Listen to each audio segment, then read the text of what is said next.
Alright, well, here's post number 2, and here is the after. Gone. Gone, baby, gone. This is what is left. And I am pleased. I am thrilled. Not surprisingly, as has been the case in the past, the people most disappointed about me cutting my hair when it's long are people who don't have a say. Several of the stylists, sorry for the wobbling, I'm sitting on the couch. Several of the stylists at the salon Sam and I go to were not happy about the fact that I was getting it completely cut.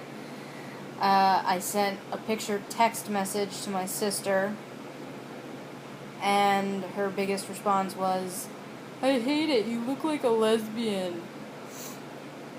It's not that my sister is prejudiced or homophobic, it's that she's not socially or politically correct. My response to her text message was A, tough shit, B, all in caps, good thing it's not your hair then, and C, to be fair, I am half lesbian after all. 'Cause I'm bisexual, so that makes me half straight and half gay, depending on who you talk to. But it doesn't really matter. The one thing my stylist did tell me, her name is Charlene, one thing Charlene did tell me is that she wasn't positive it was actually a long enough cut of hair. She said by her measurement, it was only about 9.5 inches. And she said, it depends. They might take it as borderline, they might measure it differently than I do, I don't know. Regardless, it's getting donated, because one way or another, having pored over the Locks of Love website and the How to Donate Hair forms, I'm confident it will go to some form of use with this particular charity.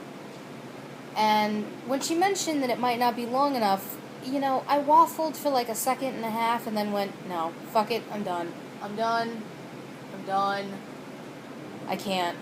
I don't feel like myself. I don't look like myself as far as I can tell. I knew it was going to get cut. I'm amazed I lasted almost 2 years growing it out because it's been 17 years. I did the math. 17 years since it had been anywhere near that long. And the uncomfortable level was just getting ridiculous. It was really getting ridiculous. I've since chatted with Sam on Facebook, and he's seen the cut. He likes it. He's always had a thing for short hair on anybody. So I'm not really concerned about whether or not he'll like it. My major concern getting it done was whether or not I would be comfortable, like how it looked, and feel like myself again. And no sooner was Charlene done than I looked in the mirror after she'd, kind of tussled it, and I looked in the mirror and I was like, hey, there I am! Yes, admittedly, at this weight, my face looks rounder and puffier and surprisingly more clear to me that I have a double chin at the moment. But that's one of the clear ways I've always been able to tell how my weight was doing, and I think I got a little dysmorphic with the long hair. Obviously the rest of me is fat, not just my face, so I know I need to work on my weight, but when the majority of the looking in the mirror you do is for styling your hair, your face is the biggest clue you have to what kind of weight situation you're in, and with that much hair, I wasn't noticing. I wasn't clear on what was going on with me entirely. So, fingers crossed that will play a contributory role in helping me get everything back in line and under control.